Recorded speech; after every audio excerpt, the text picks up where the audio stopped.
ஒரு இடம் விடாம தோட்டம் இறக்குடா. 10 வருஷம் வெட்டிச்சு செதறணும்.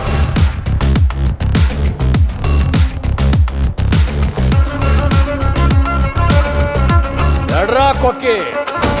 தகதோம் தகதரி கிடதோம் தகதரி கிடதோம் தகதோம் தகதரி கிடதோம் தகதரி கிட தகதோம்.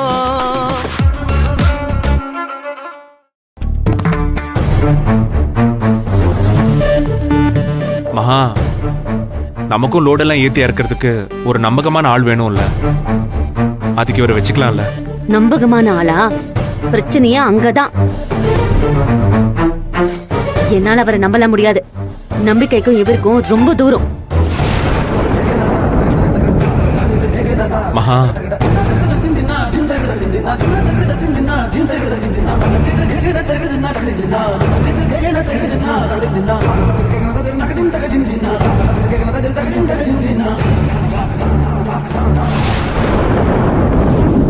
மகா, அவரை பத்தி பேசுறதா இருந்தா நீங்க எதுவுமே பேச வேண்டாங்க.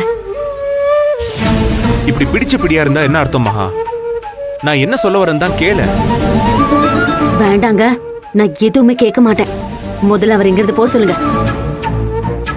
அவரை நான் எந்த நிலைமையில பார்த்தேன்னு சொன்னா நீ இப்படி பேச மாட்டேன். அவர் பிச்சையே எடுத்துட்டு இருந்தாலும் எனக்கு பிரச்சனை இல்லங்கிற. அவர் பிச்சை தான் எடுத்துட்டு இருந்தாரு.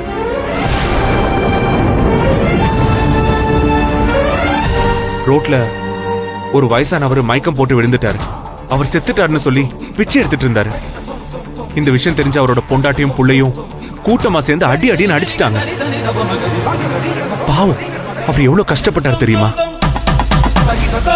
கவலையே இல்லைன்னு சொன்ன என்னாச்சு இப்போ? கண்ணெல்லாம் கலங்குது. நான் கண்ணு கலங்குறது இவரை நினைச்சு இல்ல, எங்களை நினைச்சு. அவர் எங்களுக்கு பண்ண துரோகத்துக்கு என்ன கிடைக்கணுமோ அதுதான் அவருக்கு கிடைச்சிருக்கு. கடைசியில காலமாச்சும் எங்க வழிக்கு ஒரு நியாயம் கொடுத்திருக்கு. மகா, அப்பா இல்லாத குடும்பத்தை அனாதையா விட்டுட்டு போனாருல்ல, அதுவும் எப்படி வீடு வீடா திருடி ஊர் முன்னால போலீஸ் வந்து அரெஸ்ட் பண்ணி எங்களை கூட்டிட்டு போனாங்க. அன்னைக்கு நாங்க பட்ட அவமானத்துல பாதி கூட அவரு பட்டிருக்க மாட்டாரு. சரி, சம்பாதிச்ச குடும்பத்தை தான் அவரால் பார்க்க முடியல. போனவர் அப்படியே போக வேண்டியதானே. நாங்க படுற கஷ்டம் தெரிஞ்சும் பிளாக்மெயில் பண்ணி காசு வாங்கிட்டு போனாரு. அன்னைக்கு என்னால அடிக்க முடியல, அதான் இன்னைக்கு ஊர்ல அடி வாங்கியிருக்காரு. சும்மாவா சொன்னாங்க வீட்டுக்கு அடங்காத பிள்ளைய ஊரை அடக்கும்னு?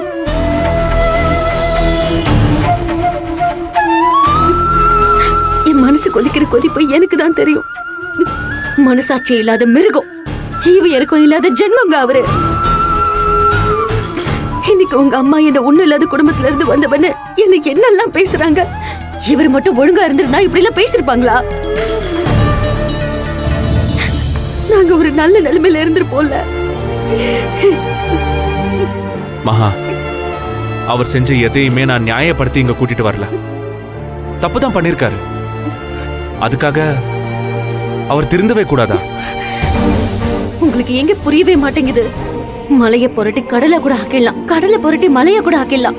ஆனா இவரை திருத்தவும் முடியாது, திருந்தவும் மாட்டாரு. இல்ல மகா, நீ இப்படி பேசக்கூடாது. உன்கிட்ட இருந்து இந்த மாதிரி ஒரு வார்த்தையை நான் சத்தியமா எதிர்பார்க்கல.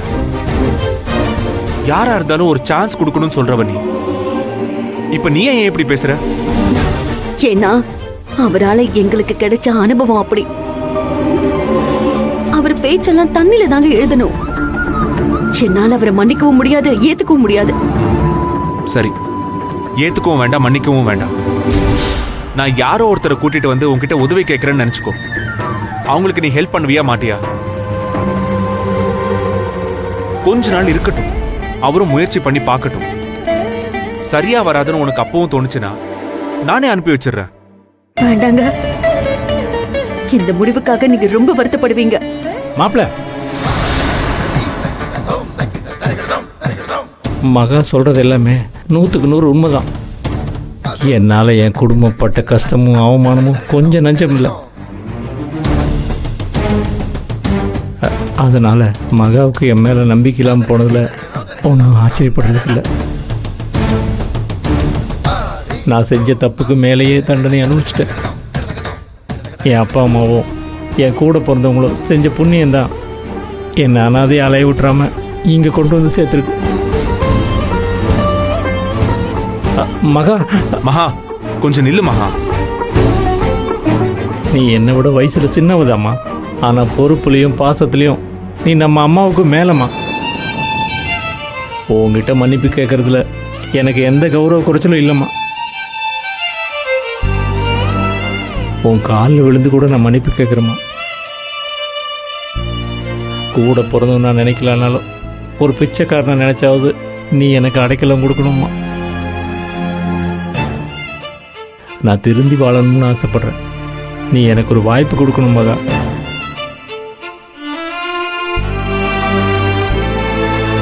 மகா, நீங்க கூட்டிட்டு வந்திருக்கீங்க, நீங்க தான் பொறுப்பு. நான் எதுலயும் தலையிட மாட்டேன். நீங்களே பாத்துக்கோங்க.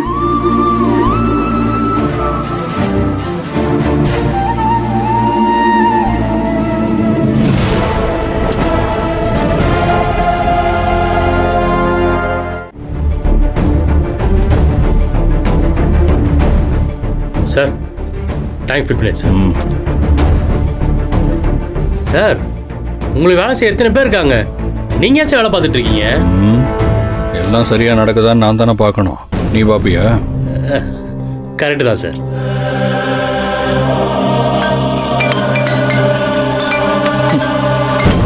ரொம்ப போரிங்காக இருக்கே, இன்ட்ரெஸ்டிங்காக எதுவும் நடக்கலையேன்னு நினச்சேன். கால் பண்ணிட்டேன்.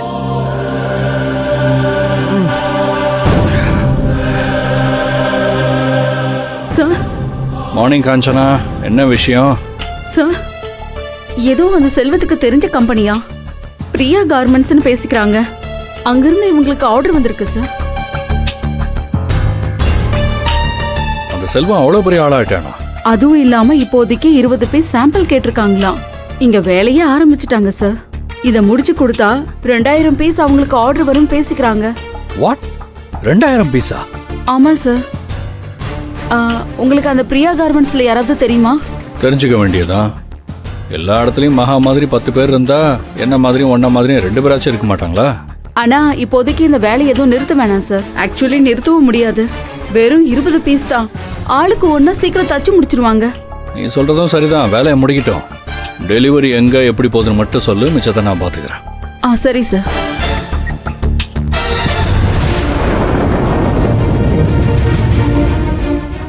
எல்லாத்தையும் கேட்டுட்டாங்க போல இருக்கே.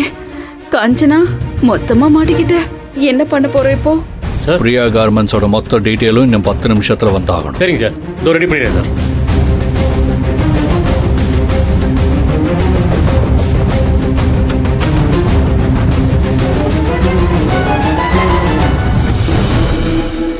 யார்கிட்ட பேசிட்டு இருந்த? என்ன பேசிட்டு இருந்த? அப்பா அவ்வளவுதான். கழித்துங்க ரெடி ஆக வேண்டியதான். ஏய், உன்கிட்ட தான் கேக்குறேன். காது கேக்குதா இல்லையா? யாரு போன்ல?